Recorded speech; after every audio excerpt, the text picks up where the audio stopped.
لطن ہمارے چچا عباس کا اللہ کے نزدیک ایک خاص مقام ہے۔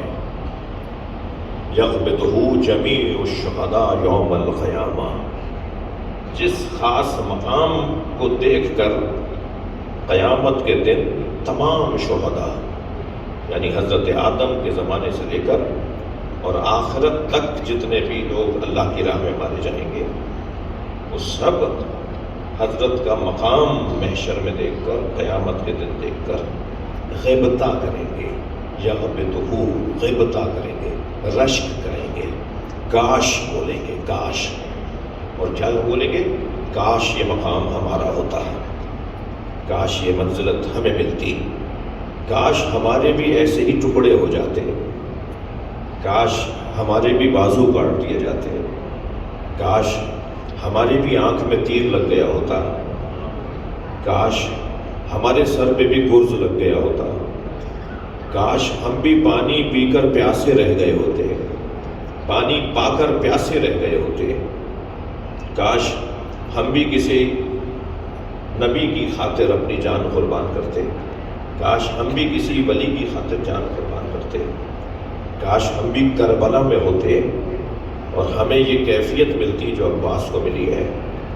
محشر میں صرف دو ہستیاں ہیں جو پورے محشر میں انبیاء کرام کے ساتھ اولیاء الہی محشر میں کھڑے ہوں گے، اللہ کے نبی کے چاہنے والے کھڑے ہوں گے کہ اس پورے محشر میں دو شہید ایسے ہوں گے جو پرواز کر رہے ہوں گے، کبھی کسی نبی کے برابر میں رکیں گے اور پھر وہاں سے اڑ کر جائیں گے، کسی اور کے پاس جا کے کھڑے ہو جائیں گے، پھر کسی اور سے ملنے چلے جائیں گے۔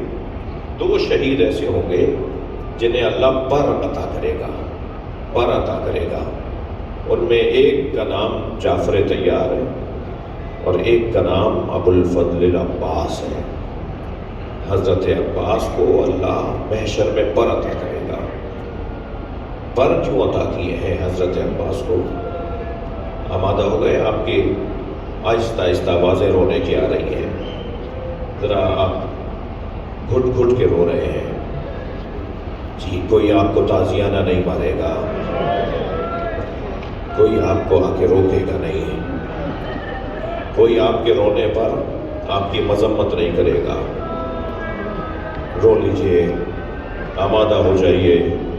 میں نے بہت مختصر کیا مگر میرا دل کہہ رہا تھا کہ میں اسی انداز سے، دنیا اس مجلس کو سن رہی ہے، شاید جتنی تعداد ہم یہاں بیٹھے ہیں اس سے 4 برابر تعداد پوری دنیا میں مجلس آپ کے ساتھ حرم عباس علیہ السلام میں موجود ہے۔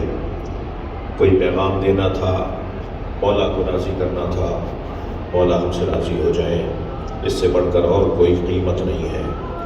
میں ایک جملہ کہہ رہا ہوں کہ آہستہ آہستہ نہ روئیے گا، اس لیے کہ آج کوئی آپ کو روکنے والا نہیں ہے۔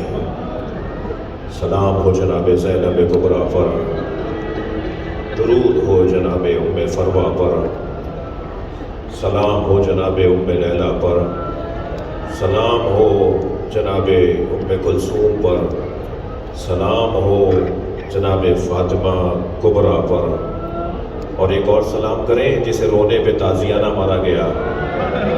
اور عزادارو یاد رہے جن کا نام میں اب لینے جا رہا ہوں نا، ان کا نام سن کر جن کی آنکھوں میں آنسو آتے ہیں ان میں سے ایک خود حضرت عباس ہے۔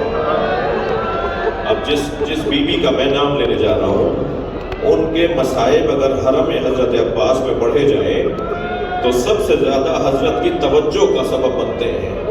جو ذکر حضرت کی توجہ کا سب سے زیادہ سبب بنتا ہے وہ نام لینے جا رہا ہوں۔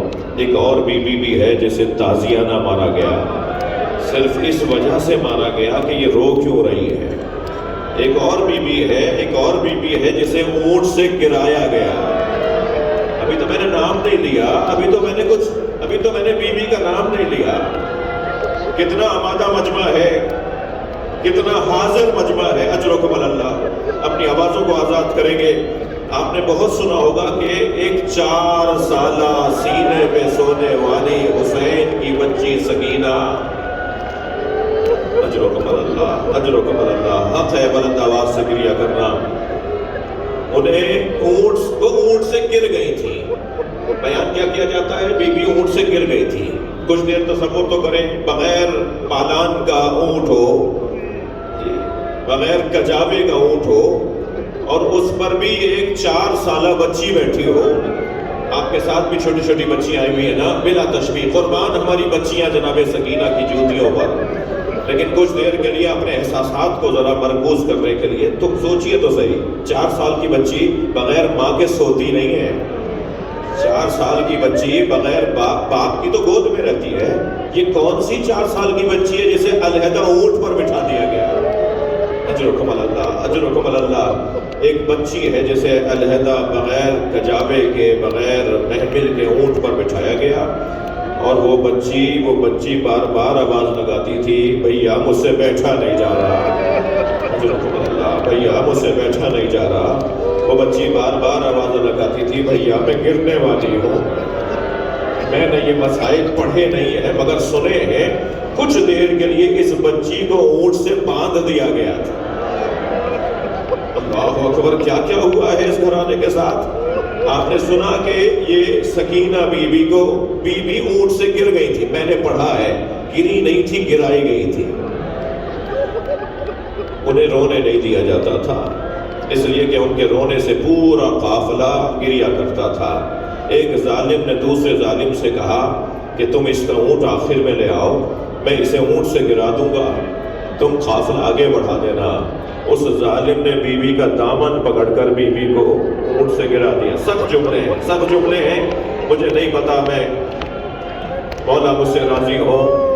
بی بی اونٹ سے گری، قافلہ آگے بڑھا، پیچھے بی بی دوڑتی آ رہی ہے، بھیا میں گر گئی، پھوپھی اماں میں گر گئی، پھوپھی اماں مجھے ساتھ لے جاؤ۔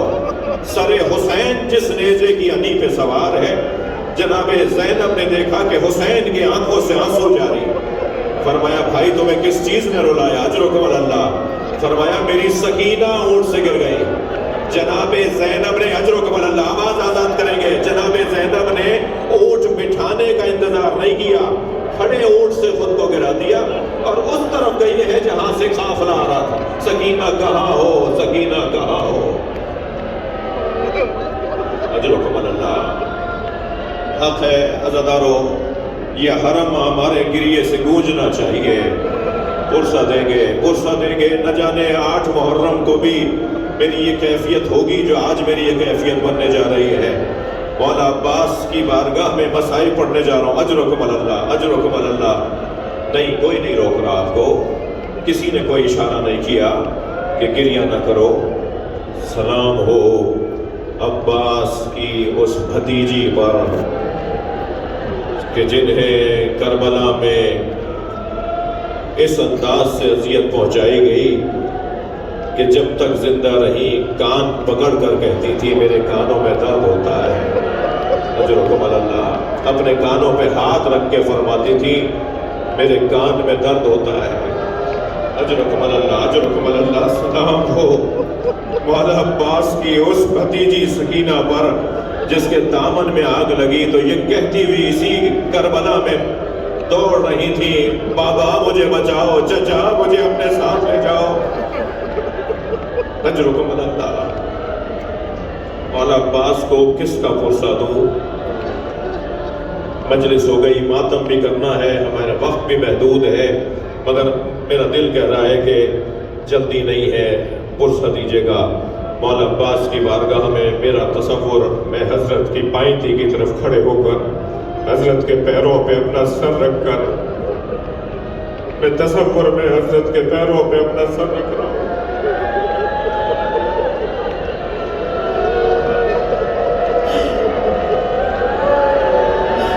مولا یہ ہمارا آخری سفر نہ ہو، ہماری کوتاہیوں کو معاف کر۔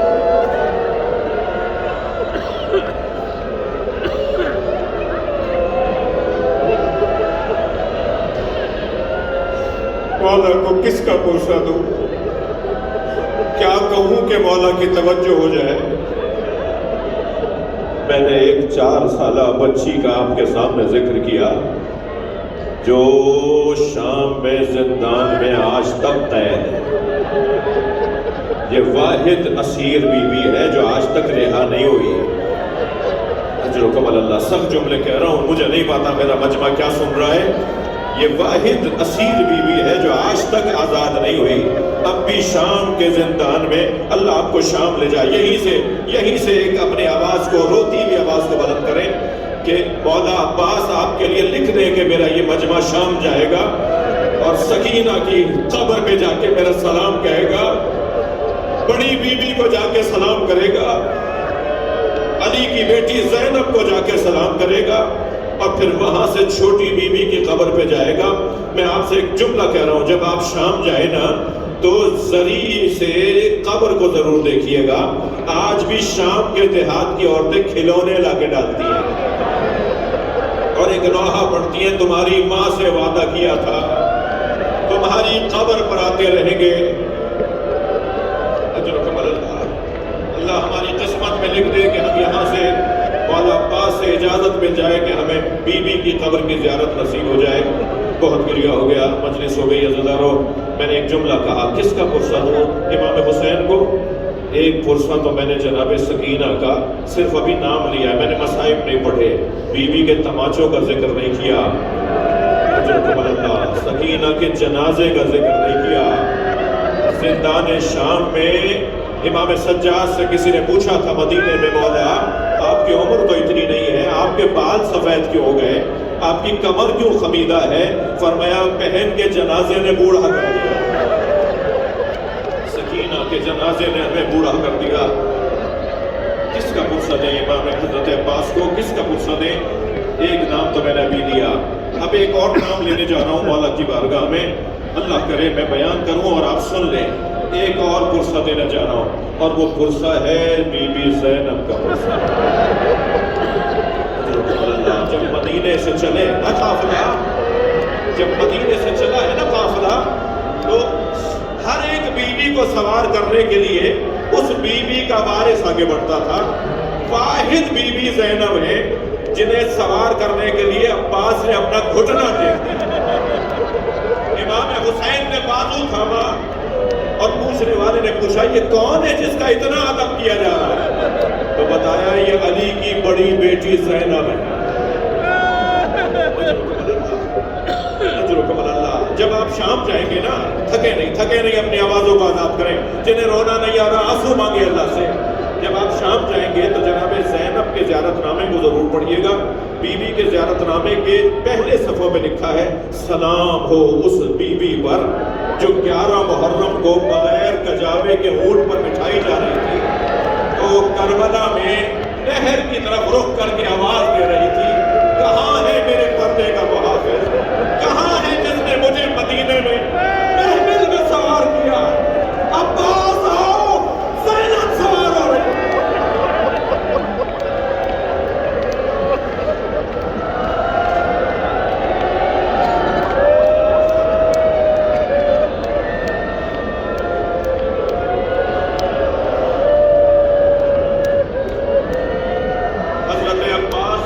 جناب زینب کا پرسہ، مولا راوی کہتا ہے میں نے دیکھا خیمے چل رہے تھے، ایک بی بی چلتے ہوئے خیمے میں جانا چاہتی، اگر خیمے کی چوک سے جا کے اس کا سر لگتا ہے، وہ کہتا ہے میں سمجھا کسی نے اس کے سر پہ ضربت ماری ہے جس کی وجہ سے اس کی آنکھوں کا نور چلا گیا ہے۔ تو کہتا ہے میں دوڑتا ہوا آیا اور میں نے کہا اے بی بی تمہیں نظر نہیں آتا آگے آگ چل رہی ہے؟ تو وہ بی بی مڑی اور مجھے دیکھ کر کہنے لگی یا شیخ انا لنا فیہا علیل، اس خیمے میں ہمارا ایک بیمار رہ گیا جو اپنے پیروں سے چل کر نہیں آ سکتا۔ کہتا ہے تب میں سمجھا یہ علی کی بیٹی زینب، اور وہ بی بی چلتے ہوئے خیمے میں اندر گئی، اپنی پشت پر بیمار بھتیجا اٹھا کر گئی۔ عباس مولا آپ کو جناب زینب کا پرسہ ہو، یہ مجمع آپ کو پرسہ دینے آیا ہے، یہ رونا چاہتا ہے، یہ آنکھوں میں آنسو لانا چاہتا ہے۔ مولا مجھے زبان دے، مولا مجھے الفاظ دیں کہ میں آپ کا پرسہ پیش کر سکوں. ایک پرسہ اور دینا چاہوں گا، ایک پرسہ اور دینا چاہوں گا، تھکیں گے نہیں. وہ پرسہ مولا عباس کو حسین کا پرسہ. اجرکم اللہ، اس حسین کا پرسہ. اللہ اکبر. مولا عباس، اجرکم اللہ، اجرکم اللہ. کچھ دوستوں کی حالت غیر ہو رہی ہے، کوئی مرے گا نہیں. اپنی آوازوں کو آزاد کریں. اگر بہت دل ٹوٹ رہا ہو تو سینے پہ ہاتھ ماریں. مولا آپ کو مولا حسین کا پرسہ. جب گھوڑے پر بیٹھ کے روانہ ہو رہے ہیں، جب میرے مولا مقتل میں گرائے جا رہے ہیں. اجرکم اللہ، اجرکم اللہ.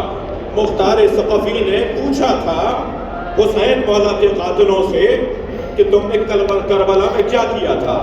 خاص طور پہ جب ہرملہ کو لایا گیا تو ہرملہ سے پوچھا گیا تو نے کربلا میں کیا کیا تھا جو حسین کی زوجہ تیرے مرنے کی تمنا کرتی ہے. تو ہرملہ نے کہا میرے ترکش میں 6 تیر تھے، 3 تیروں نے خطا کی اور 3 تیروں نے کربلا میں زہرا کو رلایا. 3 تیروں نے کربلا میں علی کو رلایا. 3 تیروں نے کربلا میں نبی کو رلایا. پہلا تیر میں نے عباس کی مشق پہ مارا. پہلا تیر میں نے عباس کی مشق پہ مارا. وہ مشق میں تیر کا لگنا تھا کہ پانی کے ساتھ عباس کی آنکھ بہنے لگی اور گھوڑے سے کہا مجھے خیمے نہ لے جا، میں اس قابل کہاں رہا. سکینہ نے پانی مانگا تو میں کیا جواب دوں گا.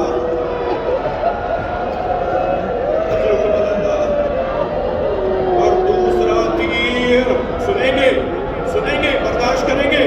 کہتا ہے دوسرا تیر میں نے علی اصغر کے گلے پر مارا. میں نے حسین کے 6 مہینے والے بچے کے گلے پر.